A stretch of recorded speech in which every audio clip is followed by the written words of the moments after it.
Raymond était un père célibataire qui était dur avec son fils en raison des difficultés qu'il avait endurées en grandissant.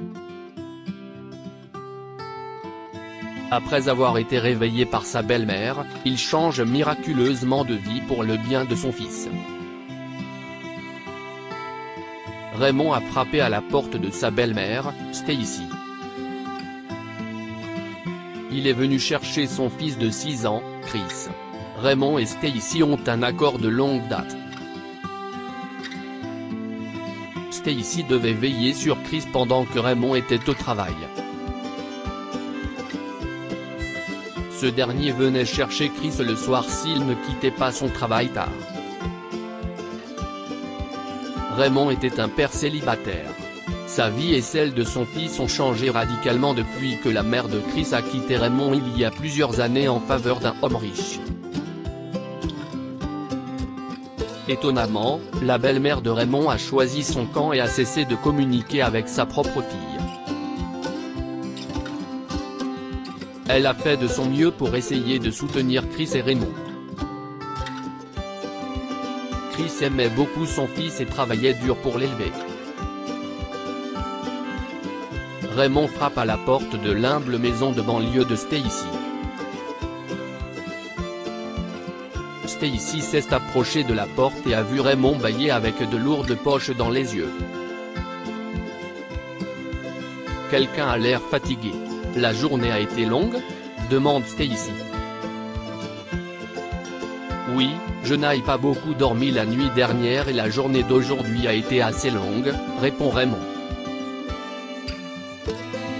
Oui, et je suis sûr que le fait d'être resté tard avec tes amis bon à rien n'a pas aidé, dit Stacy d'un ton moqueur.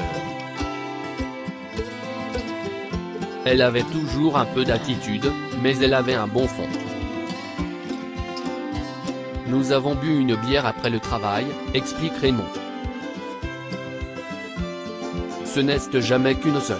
En tout cas, tu as l'air d'une épave. Je pense que tu devrais prendre un jour de congé demain et te reposer.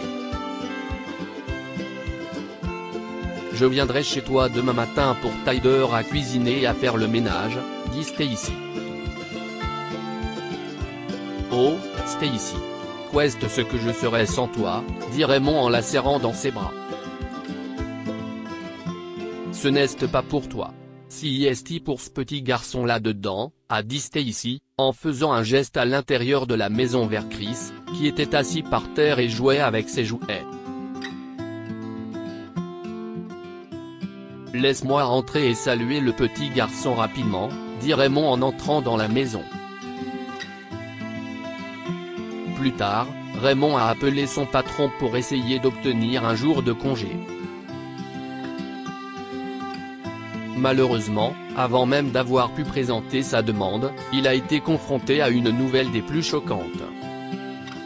« Comment ça, je suis viré ?» demande Raymond, confus, au téléphone.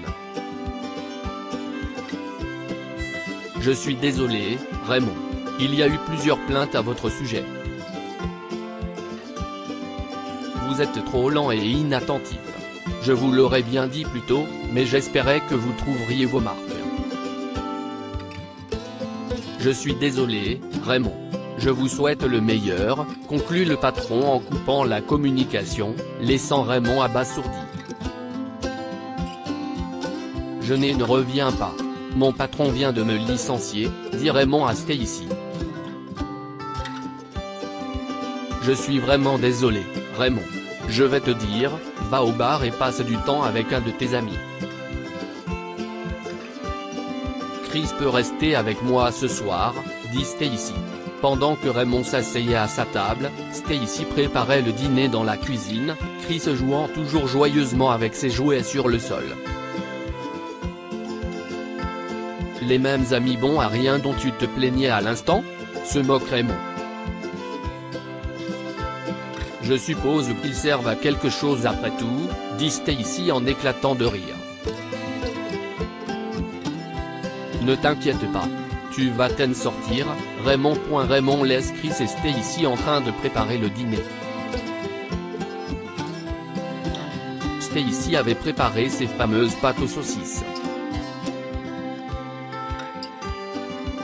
L'arôme des saucisses italiennes sucrées emplit la maison, caressant les narines de Chris qui, assis à la table, attendait son repas avec impatience. Stacy a servi une grande portion de nourriture au garçon, qui l'a regardé, choqué. « Grand-mère, je ne peux pas manger autant. Ce n'est pas bien. Nous devons économiser de la nourriture pour avoir assez d'argent », s'alarme Chris. Le lendemain matin, Stacy est entrée dans la chambre où Chris dormait et a été complètement sidérée par le spectacle qui s'offrait à elle. Elle entre dans la pièce et trouve le petit Chris roulé en boule sur le sol, sans couverture. « Chris », dit Stacy, stupéfaite, en poussant le garçon à se réveiller. « Pourquoi dors-tu par terre ? Papa m'oblige à le faire, dit Chris. « Il te fait dormir par terre ? demanda Stacy. Oui. Il dit que ça forge le caractère, explique Chris. Stacy ne croit pas ses oreilles. Furieuse, Stacy appelle Raymond et lui demande de venir chez elle immédiatement. Raymond arrive peu après et sieste une Stacy vexée qui l'attend sous le porche. Raymond. Qu'est-ce que sieste que cette folie sur l'économie de la nourriture que tu as mis dans la tête de Chris ? Et pire encore, pourquoi ce pauvre enfant dort-il par terre ? Tu parles de forger le caractère ? Il a 6 ans, Raymond, Stacy se fâche. Ce n'est pas ce que tu crois. Et ce n'est certainement pas aussi grave que tu le penses, se défend Raymond. Faire dormir son enfant de 6 ans sur le sol, sieste plutôt grave, Raymond, ajoute Stacy. Je sais que ça a l'air mauvais. Mais sieste comme ça que j'ai été élevé, Stacy. Nous avons grandi dans la pauvreté et mon père s'est toujours efforcé de nous préparer aux dures réalités du monde extérieur. Je voulais la même chose pour Chris, explique Raymond. Tu veux de la pauvreté pour ton enfant, Raymond ? demande Stacy, choquée, qui ne comprend pas le raisonnement de Raymond. Ce n'est pas ce que je dis. Le monde réel est dur. Je veux juste que mon fils soit prêt. Tout ça, sieste pour lui rendre la vie meilleure et le préparer, explique Raymond. Oh, et tes jeux d'argent ? Sieste aussi pour Chris ? demande Stacy. Des jeux d'argent ? dit Raymond, faisant semblant de ne pas savoir de quoi Stacy parlait. Tu sais exactement de quoi je parle. Les poches sous les yeux et les soirées tardives. Tu as passé des nuits au casino avec tes copains, dit Stacy. Comment le sais-tu ? demande Raymond. Mon amie Judy, qui travaille au casino, m'a dit que tu étais devenu un habitué, a hurlé Stacy. Ouais, eh bien. Puisque le chat est sorti du sac, je pourrais aussi bien déballer les haricots. Je suis endetté, Stacy. Des dettes très importantes, a-t-il dit. Qu'est-ce que tu veux dire ? demande Stacy, inquiète. Je veux dire exactement ça. Je suis endetté et j'ai à peine de quoi m'en sortir. Surtout depuis que j'ai perdu mon travail, avoue Raymond, presque en larmes. Écoute, Raymond. Je suis désolé de l'apprendre. Mais je ne pense pas que tu doives en faire porter la responsabilité à Chris. En fait, tu dois faire tout ce que tu peux pour que ton fils ne connaisse jamais la pauvreté que tu as connue, explique Stacy en serrant Raymond dans ses bras. Puis, en un clin d'œil, Stacy passe d'une attitude compatissante et sympathique à une attitude déterminée et sévère. Voici comment les choses vont se passer à partir de maintenant. Mon petit-fils restera avec moi jusqu'à ce que tu puisses rembourser tes dettes et te remettre sur pied. Sinon, je vais voir la police et je ferai retirer tes droits parentaux. Voilà les options qui s'offrent à toi, a déclaré Stacy. Stacy savait que Raymond était un homme bon. Bien qu'elle n'apprécie pas la façon dont il a traité sa petite fille, elle croit toujours que Raymond peut se racheter. Et Raymond était déterminé à remettre de l'ordre dans sa vie. À partir de ce jour, Raymond a changé de vie. Il a cessé de voir ses amis aussi souvent que possible et a commencé à travailler jour et nuit. Tous les soirs, il se rendait chez Stacy et apportait à Chris des jouets et des friandises. Après quelques mois de travail acharné, il parvient enfin à rembourser toutes ses dettes. Un jour, Raymond est venu chez Stacy avec une demande profonde à l'esprit. « Raymond, si est-il bon de te voir. Tu as l'air en forme », dit Stacy en accueillant Raymond dans la maison. Il était vêtu d'un nouveau costume très chic. Papa, Chris s'écrie en sautant dans les bras de son père.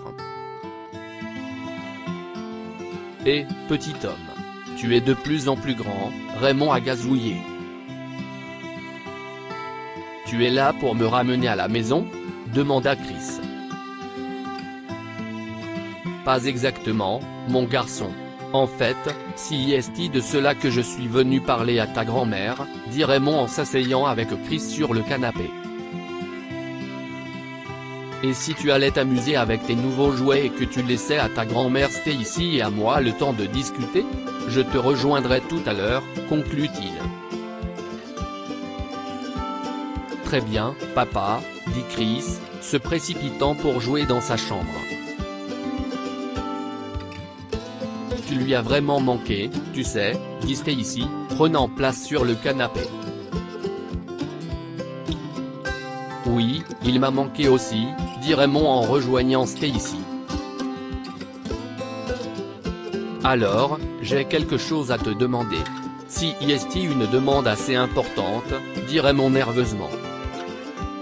« D'accord. Vas-y. Tu sais que je n'aime pas trop le suspense, » insiste Stacy. « D'accord. J'ai enfin payé toutes mes dettes, » annonce Raymond. « Oh, merveilleux. Chris peut rentrer à la maison maintenant, » s'exclame Stacy. « Eh bien, pas exactement. J'espérais qu'il pourrait rester avec toi un peu plus longtemps. J'ai beaucoup réfléchi à ce que tu as dit, et je veux offrir une meilleure vie à mon fils. J'essaie donc de trouver de l'argent pour monter ma propre affaire. J'ai juste besoin d'un peu plus de temps, » dit Raymond. « Une entreprise? Si est-il le genre de discours que j'ai envie d'entendre. Ne t'inquiète pas. Chris et moi nous en sortirons très bien. Il faut que tu continues à te battre pour être le père et l'homme que je sais que tu peux être, » a dit Stacy en serrant Raymond dans ses bras. « Je crois en toi, » conclut Stacy avec un sourire bienveillant. Elle se leva et se rendit dans sa chambre, puis revint avec un sac dans les mains qu'elle tendit à Raymond. « Qu'est-ce que si est-il » demanda Raymond en prenant le sac à contre-cœur. « Il s'agit de 40 000 €. Je voulais les laisser à ma fille, mais elle ne les mérite pas, » dit-elle. Sous le choc, Raymond ne sait plus où donner de la tête lorsqu'il ouvre le sac et voit l'argent qu'il contient. « Je ne peux pas accepter cela, » dit Raymond. « Merci, Stacy, » dit Raymond en larmes. Il serre sa belle-mère dans ses bras. Raymond a utilisé l'argent pour ouvrir sa propre entreprise de camionnage et s'est acheté son premier camion. Il a d'abord travaillé comme seul chauffeur, n'embauchant que 2 chargeurs de camions. Au cours de l'une de ses premières commandes, il a rencontré une jeune femme, Angela. Le courant passe immédiatement entre eux et ils ne tardent pas à sortir ensemble. Au cours des 2 mois suivants, l'entreprise de Raymond s'est progressivement développée. Finalement, il a pu acheter d'autres camions, ouvrir un bureau et faire emménager Chris avec lui. 2 ans plus tard, il employait 30 personnes et s'était fiancé à Angela. Raymond a non seulement réussi à faire en sorte que son fils ne vive jamais dans la pauvreté à laquelle il était habitué lorsqu'il était enfant, mais il lui a aussi appris à apprécier la valeur du travail. Raymond a même fini par acheter à Stacy une petite maison au bord de l'océan en guise de remerciement pour toute l'aide qu'elle lui a apportée. Que pouvons-nous apprendre de cette histoire ? Les parents ne doivent pas préparer leurs enfants à une vie difficile. Ils devraient plutôt faire tout leur possible pour offrir le meilleur à leurs enfants. Raymond a dû sortir d'une situation de pauvreté pour offrir à son fils la vie qu'il n'a jamais eue en grandissant. La gentillesse fait beaucoup. La gentillesse de Stacy à l'égard d'un Raymond en difficulté a joué en sa faveur une fois que Raymond a repris sa vie en main. Partagez cette histoire avec vos amis. Elle pourrait égayer leur journée et les inspirer.